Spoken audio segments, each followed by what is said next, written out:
The massive display screen in the Galactic Council's survey chamber filled with images of a blue-green planet, the third one from an ordinary yellow star. Marcus adjusted his optical sensors and leaned forward in his chair, his crystalline fingers tapping against the smooth surface of his workstation. "Another primitive world," he muttered, scrolling through the initial scan data. As the lead researcher for the Council's Border Expansion Division, he had seen thousands of developing worlds. This one, designated Sol 3 by their systems, seemed particularly unremarkable. The readings were clear. The dominant species still burned fossil fuels for most of their energy needs. Their space exploration was limited to their own solar system, and they hadn't even established permanent colonies on their nearest planetary neighbor. Marcus shook his head, his crystalline features reflecting the soft blue light of the chamber. "Computer, classify development level," he commanded. The AI responded in its neutral tone. "Based on energy consumption patterns and technological indicators, Sol 3 civilization is rated at Type 0.7 on the galactic scale. Primary energy sources: fossil fuels, 47%, nuclear fission, 8%, renewable sources, 25%, with remaining needs met through various minor sources." Marcus prepared to file the standard developmental observation recommendation when something caught his eye. He froze, his fingers hovering over the control panel. The planetary communication networks were surprisingly sophisticated for such a primitive energy base. Their computational systems, while using crude materials, showed remarkable complexity. "Computer, verify data consistency for Sol 3 technological assessment," he ordered. Data verified. Anomaly detected. Technological development pattern does not match standard progression models.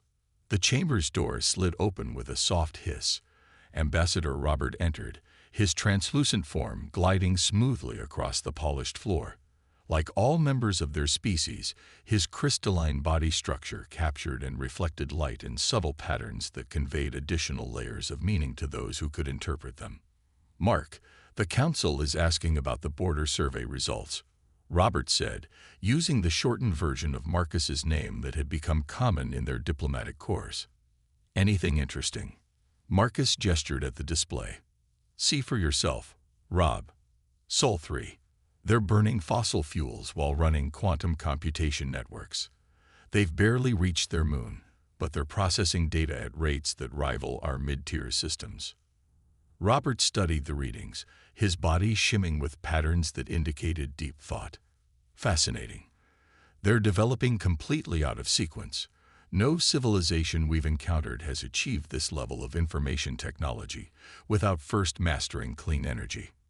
Should we classify them as a potential threat?" Marcus asked, his form flickering with concern. Robert's response came with a shimmer of amusement. "A threat? They can't even harness their star's energy efficiently." "No, I think we're seeing something far more interesting. A paradox species. What do you recommend?" "Send a diplomatic vessel," Robert decided. "First contact protocols, but with a twist. I want to study how they think. A species that develops so chaotically might be worth understanding, even if they are primitive." Marcus began preparing the necessary documents. "Standard integration package." "Yes, but let's add something special. Give them the 3 challenges. It's been ages since we've used those, but for a species this uneven in development, it might give us valuable data." The chamber's lighting shifted as the day cycle began to change. Marcus filed the final reports, his crystalline form reflecting the changing lights and patterns that suggested both doubt and curiosity. "The Council won't be happy about investing resources in such a primitive world," he noted. Robert's response came with a pattern suggesting confident amusement. "The Council expects us to guide developing civilizations. Think of this as a learning opportunity, not for them, but for us. At worst, we'll gather interesting data about unusual development patterns. At best," he paused, his form shimmering with possibilities, "we might learn something new." Neither of them could have guessed just how profound that learning would be, or how dramatically their understanding of civilization itself was about to change. As the diplomatic ship was prepared for launch, Earth continued its chaotic march forward, blissfully unaware that its unusual path was about to attract the attention of the entire galaxy. The alien ship appeared over New York City on a sunny Tuesday morning. Unlike the chaos predicted in countless movies, the world reacted with surprising calm. Perhaps it was because the ship looked nothing like the threatening warships of science fiction. Instead, it resembled a giant crystalline snowflake, catching and reflecting sunlight in beautiful patterns across the sky. Within hours, the United Nations Security Council convened an emergency session. Representatives from every major nation gathered, their faces showing a mix of excitement and concern as they watched the live feed of the hovering ship. The alien delegation materialized in the center of the UN General Assembly Hall exactly at noon. Their crystalline bodies captured the room's lighting, creating subtle rainbows that danced across the walls. Ambassador Robert stepped forward, his transparent form shifting colors as he moved. "People of Earth," he began, his voice somehow both mechanical and musical, "we come in peace and with great curiosity about your world." The UN Secretary-General stood to respond, her voice steadied, despite the historic moment. "We welcome you to Earth and look forward to peaceful dialogue between our peoples." What followed was unlike anything the aliens had expected. Rather than showing fear or blind worship, the human representatives began asking practical questions about trade, cultural exchange, and technological cooperation. Robert's crystalline form flickered with surprise patterns as he answered each query. "Your species shows remarkable adaptability," he noted during a break in the discussions. "Most civilizations at your development level are overwhelmed by first contact." The Chinese representative smiled. "Perhaps because we've imagined this moment so many times in our stories, it feels almost familiar." Robert's form shimmered with confusion patterns. "You imagined meeting us before knowing we existed." "We've imagined meeting all sorts of alien life," explained the Indian representative. "It's something humans do. We think about possibilities before they happen." The alien delegation huddled together, their crystalline bodies creating a kaleidoscope effect as they consulted. Marcus, who had been quietly observing, approached Robert with concerned patterns flickering through his form. "Their technological development makes even less sense up close," Marcus reported. "They have quantum computers but haven't mastered fusion. They can manipulate DNA but still use internal combustion engines. Their space program is primitive, yet they're already theorizing about dimensional physics." Robert's response patterns showed deep thought. It's as if they're advancing in every direction at once, without following any logical progression. The afternoon session revealed more surprises. When the aliens offered to help upgrade Earth's energy infrastructure, they were met with unexpected questions about environmental impact and economic transitions. When they suggested improving space travel technology, the humans wanted to discuss the effects on existing satellite networks and space debris management. "You consider such minor details before accepting major technological advances?" Marcus asked, his confusion evident in his shifting colors. "Everything connects to everything else," the Brazilian representative explained. "Change one thing, you change 1,000 others. We've learned this lesson many times." As the day drew to a close, Robert made his announcement. "The Galactic Council has authorized me to offer Earth a unique opportunity. We propose 3 technological challenges. Your success or failure will determine Earth's status in the galactic community." The human representatives exchanged glances. The U.S. representative spoke up. "What kind of challenges?" "Problems that any advanced civilization should be able to solve," Robert explained, his form glowing with confidence. "You'll have 1 Earth year to complete them all." The room burst into discussion. The aliens watched, puzzled by the energy and excitement in the human responses. They had expected hesitation, even fear. Instead, they saw enthusiasm and determination. "We accept," the Secretary-General announced after a brief consultation. As the alien delegation departed, Marcus turned to Robert. They accepted too quickly. Do they understand the difficulty of what we're proposing? Robert's form flickered with uncertainty for the first time. I'm beginning to think we're the ones who don't understand something. Above them, the crystalline ship rose into the evening sky, leaving behind a world already buzzing with plans and possibilities that no alien algorithm could have predicted. 1 week after first contact, the global broadcast began. Screens around the world lit up with the crystalline form of Ambassador Robert, his transparent body refracting light in carefully controlled patterns meant to convey authority and wisdom. People of Earth, he began, today we present the 3 challenges. Your species has 1 year to solve them all. Success will grant you full membership in the galactic community. Failure will place you under direct guidance of the Council until you reach appropriate development levels. The first challenge appeared on screens worldwide. Create a clean energy source that can power a city of 1 million people using materials found within your solar system. Marcus stepped forward, his form glowing with formal patterns. Your current energy methods are inefficient and harmful to your environment. This challenge will test your ability to advance beyond primitive fuel sources. The second challenge followed. Design and build a spacecraft capable of reaching 1/10 the speed of light while protecting its occupants. Your space travel capabilities are currently limited, Robert explained. This will evaluate your readiness for true interstellar contact. The final challenge appeared. Develop a system to eliminate orbital debris around your planet within 1 month of activation. Your space environment is dangerously cluttered, Marcus added. A civilized species must maintain its orbital space. As the broadcast ended, the room at the United Nations erupted into discussion. The aliens watched with bemused patterns flickering through their forms as humans immediately began forming working groups and sharing ideas. They don't seem discouraged, Marcus noted to Robert privately. Most species recognize these challenges as nearly impossible at their development level. Robert's form shimmered with what passed for a shrug in their species. Let them try. The data will be valuable for future first contact protocols. But the aliens hadn't counted on what happened next.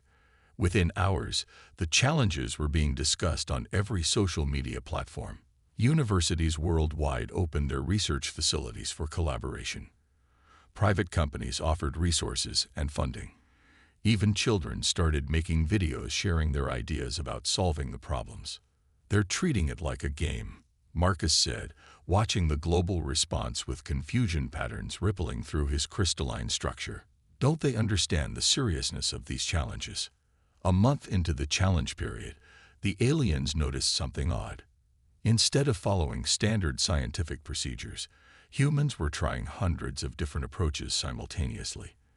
They mixed old technologies with new theories, combined separate fields of study, and freely shared failures as well as successes. Their method is chaos, Marcus reported to the Council. They're letting everyone attempt solutions, regardless of credentials or experience. The Council's response was dismissive. No species has ever solved these challenges through random attempts. Let them waste their resources. They will learn the value of proper scientific procedure.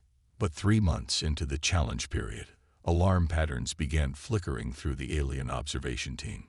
Humans weren't following any of the expected paths toward solutions. Instead, they were combining technologies in ways the aliens had never considered. They're using modified satellite networks to create an orbital cleanup system, Marcus reported, his form flickering with concern. It's crude, but early tests show it might actually work. And their energy project? Robert asked. They're combining 12 different technologies we considered incompatible. It shouldn't work, but somehow it does. The spacecraft challenge proved equally surprising. Instead of trying to build everything from scratch, humans were adapting existing technologies and materials in unexpected ways. By the halfway point of the challenge period, Robert called an emergency meeting with the Council. His form pulsed with urgent patterns as he delivered his report. We may have made a serious miscalculation.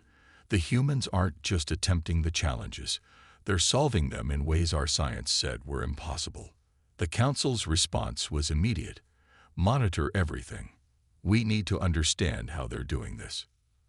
But understanding humans, the aliens were beginning to realize, might be the biggest challenge of all. 4 months into the challenge period, the alien observation team watched in growing confusion as humans tackled each problem in their uniquely chaotic way.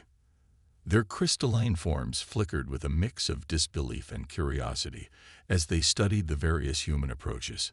The space debris cleanup challenge had taken an unexpected turn. Instead of building new advanced technology, humans modified existing satellites with simple robotic arms and nets. They programmed these satellites to work together like a swarm of bees, each one catching small pieces of debris and pushing larger ones into safer orbits. They're using outdated technology, Marcus complained, his form shimmering with disapproval. This isn't how it's supposed to be done. Robert watched the testing footage with more thoughtful patterns flowing through his crystalline structure. But it's working. They're clearing debris faster than our standard methods. The energy challenge proved even more surprising. Instead of focusing on a single power source, humans created a network of different systems working together. Solar panels in orbit beamed power to ground stations. Massive wind turbines fed into underwater turbines that used ocean currents. Waste processing plants converted garbage into fuel. It's not elegant, one alien scientist noted, but the efficiency ratings are impossible to ignore. The spacecraft challenge revealed perhaps the most shocking human trait of all. Instead of competing, research teams worldwide shared their findings freely. When a team in Japan discovered a way to improve engine cooling, they immediately sent the data to engineers in Brazil. When scientists in Kenya developed a better radiation shield, they shared their results with researchers in Russia. Marcus couldn't understand it. Why would they give away their advantages? The winning team would surely gain more status and resources. They're not trying to win individually, Robert realized, his form glowing with sudden understanding. They're trying to win as a species. The alien observation team grew larger as more specialists arrived to study the human methods. They watched in amazement as humans used social media to solve complex problems, with experts and amateurs working together in ways that somehow produced results. A young student in India suggested using old smartphone processors in parallel to help control the debris-catching satellites. A retired engineer in Canada pointed out how to use mining waste as radiation shielding for the spacecraft. A group of high school students in Mexico found a way to improve power distribution by studying ant colonies. This isn't following any known pattern of technological development, Marcus reported to the Council. They're solving advanced problems with primitive tools and basic materials.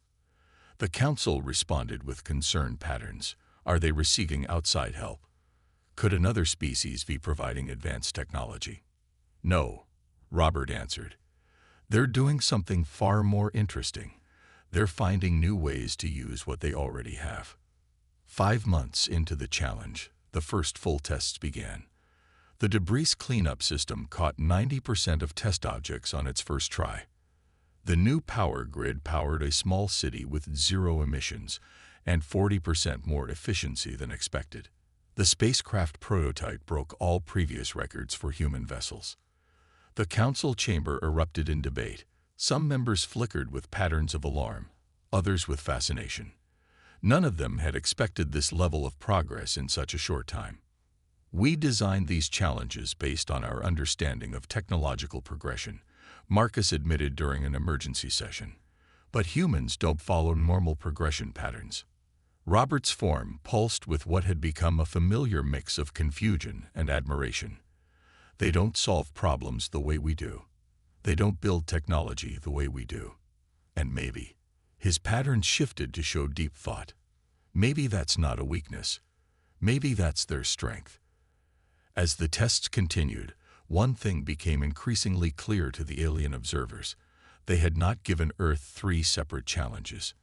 In typical human fashion, Earth had turned it into one interconnected solution, with each project supporting and improving the others in ways the aliens had never imagined possible. 6 months had passed since the challenges began, exactly half the allocated time.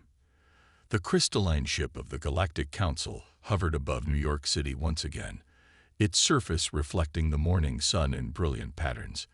Inside the United Nations building, humans and aliens gathered for the midpoint evaluation. Ambassador Roberts stood before the assembly, his form flickering with patterns that the humans had learned meant deep surprise.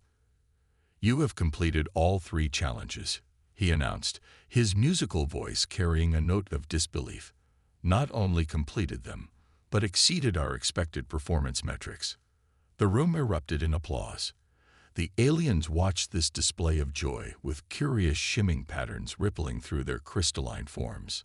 Marcus stepped forward, his scientific curiosity overwhelming his formal diplomatic training. "But how did you do it? Your methods violated every principle of technological progression we know." The head of the Global Challenge Response Team, Dr. Thomas, stood up to answer. "We didn't know we were violating any principles. We just solved the problems the way we always do, by trying everything that might work." Everything. Marcus's form flickered with confusion patterns. "But that's incredibly inefficient. The amount of failed attempts." "Failed attempts teach us as much as successes," interrupted a young engineer from Brazil. "Sometimes more." Robert's form pulsed with revelation patterns. "You mean you deliberately pursue paths that might fail?" "Of course," Dr. Thomas smiled. "How else would we learn what doesn't work and why?" The aliens huddled together, their forms creating a dazzling light show as they communicated rapidly. When they turned back, Robert's voice carried a new tone of respect. "We need to show you something," he said, activating a holographic display. "These are the solutions we expected you to pursue." The display showed complex machines, advanced materials, and intricate systems.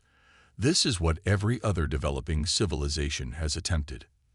Then he showed another display. "And these are your solutions."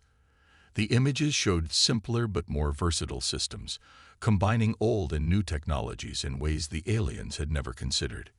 "Your debris cleanup system uses basic mechanical principles, but works 30% more efficiently than our standard method," Marcus explained. "Your energy grid adapts to demand in ways our rigid systems cannot." "And your spacecraft design." His form flickered with what humans now recognized as amazement. "It's simultaneously more primitive and more advanced than anything we expected." "We don't understand," one of the council members transmitted.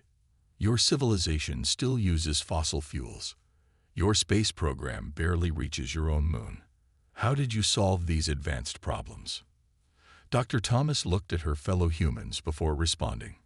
"Maybe we still use older technologies not because we have to, but because we choose to until we find better alternatives. We keep what works while we improve it. We don't abandon useful tools just because we find new ones." The revelation hit the alien delegation like a physical wave, their forms simultaneously flashing with understanding patterns.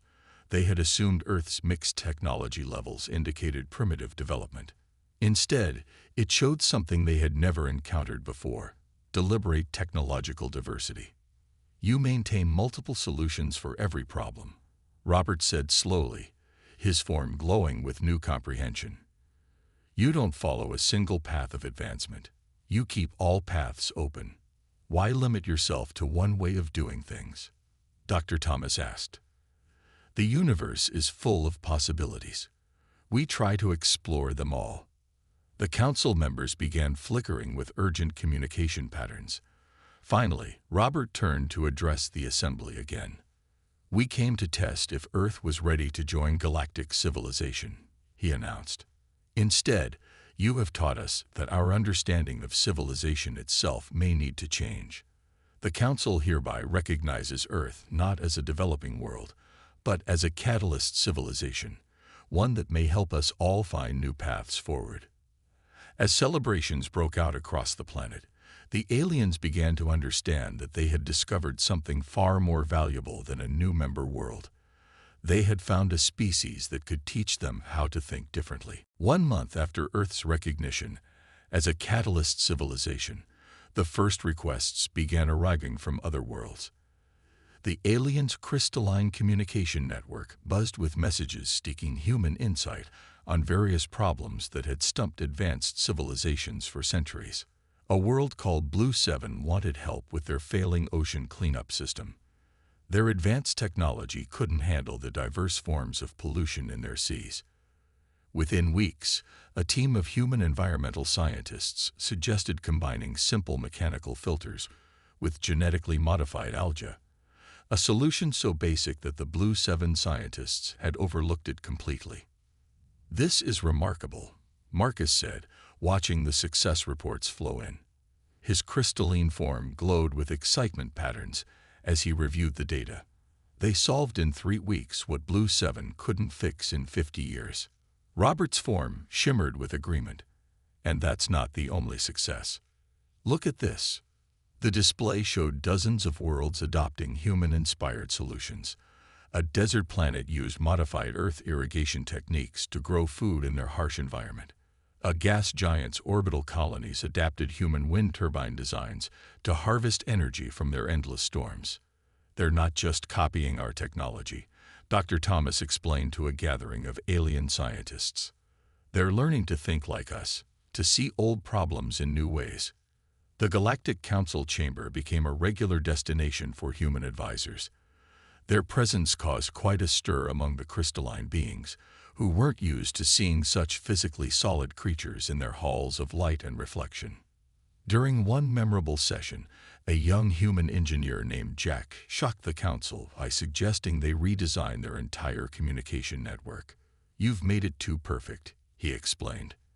"It needs redundancy, backup systems, maybe even some old-fashioned physical connections."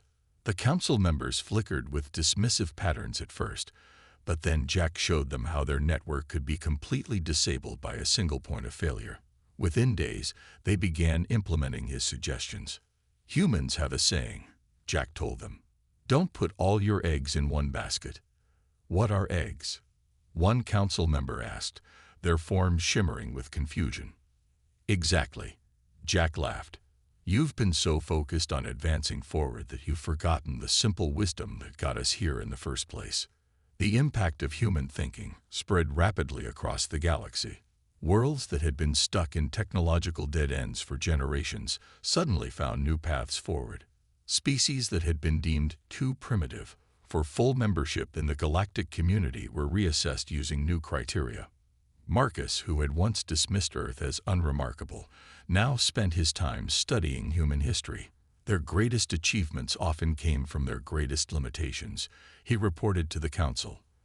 When they couldn't build something, they found another way. When one approach failed, they tried something completely different. Robert, now the head of the new Human Relations Division, added his own observations. They never stopped using simple tools even after developing complex ones. They keep every working solution in their toolkit, ready to use when needed. The biggest change came in how the galactic community viewed developing civilizations. Instead of expecting every species to follow the same technological path, they began looking for unique approaches and innovative thinking. "Earth taught us something crucial," Robert announced during a council session. "True advancement isn't about abandoning the old for the new. It's about finding the best solution for each problem, regardless of how simple or complex it might be." As the galactic year drew to a close, humanity had become something no one expected. Teachers to civilizations thousands of years more advanced than themselves. Their primitive methods were revolutionizing fields that had stagnated for centuries, and their chaotic approach to problem-solving was breaking through barriers that had long been considered unbreakable. The crystal beings had learned a valuable lesson. Sometimes the best way forward is to look backward, sideways, and in every other direction before deciding which path to take. 1 year after first contact, the great crystalline ships of the Galactic Council gathered above Earth for a historic ceremony. Their massive forms created a spectacular light show in the sky, reflecting sunlight in patterns that told the story of humanity's unexpected journey from primitive world to galactic teacher. Inside the newly built Galactic Exchange Center in Geneva, Ambassador Robert stood before representatives from 1,000 worlds. His crystalline form glowed with formal patterns as he prepared to make the announcement that would change galactic society forever. A year ago, we came to Earth thinking we would guide a developing world, he began. We could not have been more wrong. Today, we officially recognize Earth as the founding world of a new classification, the innovation centers of the galaxy. Marcus, standing nearby, displayed agreement patterns as he activated a holographic display. We have created a new development index, he explained, one that measures not just technological advancement, but also adaptability, creative problem-solving, and the ability to maintain multiple viable solutions for critical challenges. The display showed Earth's scores, not the highest in pure technology, but unmatched in innovation and adaptability. More importantly, it showed how Earth's influence had already begun changing other worlds. Dr. Thomas stepped forward to present Earth's first official report. In the past year, human solutions have helped solve problems on over 300 worlds, she announced. But more importantly, we've taught these worlds how to find their own new solutions. The evidence was undeniable. Worlds that had adopted Earth's multipath approach to problem-solving were advancing faster than ever before. The rigid technological hierarchy that had dominated galactic society for millennia was giving way to a more flexible, innovative system. We've established schools of human thinking on 50 major worlds, Jack added, now serving as Earth's Chief Innovation Officer. We're not teaching them our technology. We're teaching them how to think differently about their own technology. The crystal beings in the audience flickered with understanding patterns as Jack showed videos of alien scientists learning to brainstorm like humans, to experiment freely, and to embrace the possibility of failure as a path to success. Robert's form pulsed with what humans now recognize as pride. Earth has taught us that true civilization isn't measured by how far you've advanced, but by how many different ways you can move forward. The ceremony continued with the unveiling of the new Galactic Development Guidelines. Gone were the rigid requirements for specific technological achievements. Instead, worlds would be evaluated on their problem-solving capabilities, their ability to adapt, and their willingness to explore multiple solutions. But Earth's greatest contribution, Marcus announced, his form glowing brightly, has been teaching us the value of keeping things simple. He demonstrated by showing two solutions to a common space travel problem. The first was a complex alien system using advanced technology. The second was a simpler human design that combined basic principles in new ways. The human solution worked better. We had forgotten, Robert added, that advancement doesn't always mean making things more complex.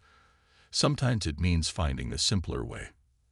As the ceremony concluded, the council revealed one final surprise. They had commissioned a monument to be built in orbit around Earth, not a high-tech marvel, but a simple crystalline sphere that would reflect light in an endless variety of patterns, representing the infinite possibilities that humanity had shown them.